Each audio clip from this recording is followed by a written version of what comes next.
wetutuukidde ku ttaka okutudde essomero lya Nakanyonyi Church of Uganda Primary School ng'ebizimbe bitandise okumeruka so nga n'ennimiro ezimu ziri mu kusaayibwa. Tukitegedde nti ettaka lino eriwezako yiika 3 lya Busaabadinkoni obw'e Nakanyonyi mu bulabirizi bw'emukono kyokka ng'essaawa eno lyolekedde okubava mu ngalo oluvannyuma lw'abakyala Kimpadde abeeyita abafakiinyi okulyezza ne batandika okulisalamu poloti okuguza abantu. Okusinziira ku batwala ekkanisa ya Uganda mu kitundu kino, abasaatuusi bajja mu kiro ne bakkira ettaka ab'essomero lya Nakanyonyi Church of Uganda Primary School kwe babadde balimira ne balitunda nga bwe baagala. Wonna gano amayumba ge mulaba ge batandise okuzimba wano zibadde ennimiro z'abaana, school gardens na nnimiro z'abasomesa. Bagamba nti ennyumba baazizimba mu kiro kyokka nti ebyembi yonna gye baddukidde okwekubira omulanga mpaawo kuyambibwa kwe bafunye. Akulira eby'ettaka yakatuukayo olwaleero lwennyini bw'abagambye bagambye nti ekyo tetukkirizibwa ffe twagaanibwa okubeera nga tuyingiza mu nsonga z'ettaka. Bagattako nti poliisi ekoma kuggulawo fayiro naye okunoonyereza tekuggwa olw'abasaatuusi ne basigala nga beeriisa nkuuli. Ate bwe tugenda ku poliisi egamba ffe gavumenti yatujja mu bintu ebyo tetusaana kugenda kukwata abantu abo.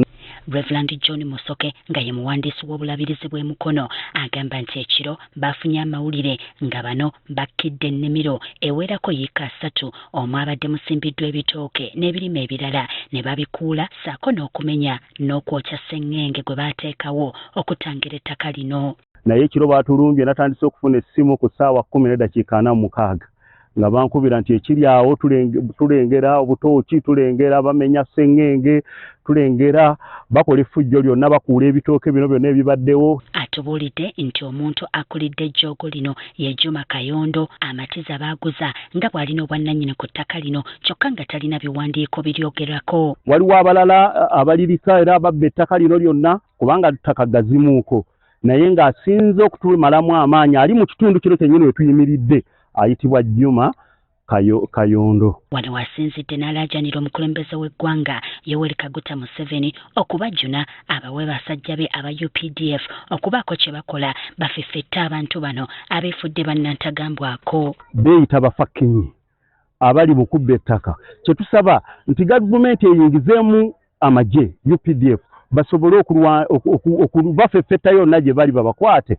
emirembe ginaabeera mu kitundu. Ye Reverend Elisa Walusimbi akola ku by'ettaka mu bulabirizi agamba nti Nakanyonyi wokka ku ttaka eryali lisukka mu yiika 425 ettundutundu erisoba mu yiika 2 limaze okutwalibwa. Ekazi ezo 425 ne decimals 81 olwaleero ekkanisa tekyawezaako na ekazi ziwera 2. Kitegeeza ekazi 205 n'okusingawo zitwaliddwa bakifeesi. Ono era atunuulidde omuwaatwa mu kutaatira ebibanja n'amateeka agawa abasaatuuse bbeetu okuzimba ne batuuka n'okuyingira amayumba nga tebakoonwako. Bannaffe ba bulookazi bangi ab'ettaka abatalina mirimu naye ng'omulimu ogwabwe gwakubba ttaka era nga ye bw'omusiŋŋaana oba bw'atwalibwa ku poliisi agamba awo wenkola ki wakolera. Kano Charles Okenya nga Ssaabadinkoni wa Bukoba Nakanyonyi akakasizza ng'ekifo ekyawambiddwa bwe kibadde kikozesebwa abasomesa okusobola okuyimirizaawo amaka. Abasomesa n'okubadde nga bakozi ba gavumenti naye akasala kalwawo okutuuka oluusi ate tekamala. Omuntu okuba n'akamere waalimira kikulu nnyo. Daniel Katabira nga emukubiriza w'abakristaayo mu busumba bw'e Nakanyonyi agamba nti ebbanga si ddene abantu bano baakikakasa ng'ekkanisa bw'erina ekyapa ku ttaka lino kyokka wabula kyekibalobedde kugenda mu maaso n'enteekateeka zaabwe. Era bwali buwanguzi bwa kkanisa naye bano bavaayo kakati baategedde nti ettaka ekkanisa erina ekyapa naye kati ate era tekyabamatidde. Tugezezzaako okunoonya ku Juma Kayondo alumirizibwa okuba emabega w'ejjoogo lino kyokka enteekateeka zaffe ne zigwa butaka.